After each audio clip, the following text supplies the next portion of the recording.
It's Phil Lindemann with your Krystal 93 News at noon from Breck Roads. A local 8th grader is recovering in Vail today, less than 24 hours after breaking his leg at a football game in Eagle. Supporters on GoFundMe say the boy was rushed to emergency surgery. Today, he has a rod and screws in his leg. Friends and family have raised $2,500 and counting for his treatment and recovery.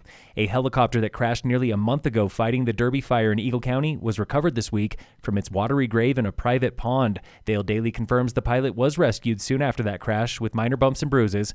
Cause of the crash still being investigated. Closed for the next 2 months is Sapphire Point on Swan Mountain Road. The Forest Service is doing some work there at Sapphire. The overlook and the parking lot reopened November 15th. Swan Mountain Road itself, meanwhile, closed until 7 tonight in both directions. Both sides will reopen for the weekend. One of the most expensive local home sales of the year went down in Breck last month, $6.2 million for a luxury mansion. Altitude Realtors reports more than half of home sales countywide are more than $1 million. Nearly half of those closed in cash.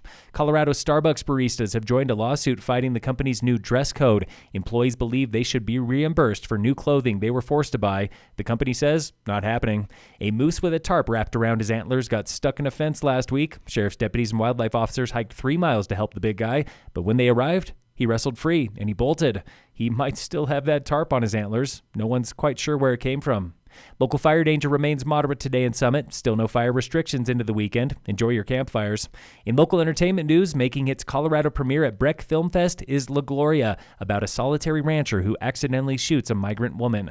Writer-director J.T. Walker says this screenplay was brewing long before the current border war, when he met migrants on his grandparents' property in Texas. One of them I met, I remember he was walking to herd sheep in the mountains in Utah. So he'd walked about 1,000 miles. He was about to walk another 1,000 miles. I just never forgot that. La Gloria screens 10:30 tomorrow morning at the Eclipse in Breck.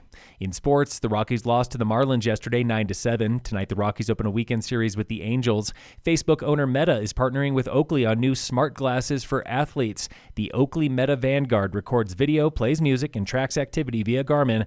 Unlike older, clunkier smart glasses, the camera, it's in the nose piece, not mounted to the sides. They retail at $4.99.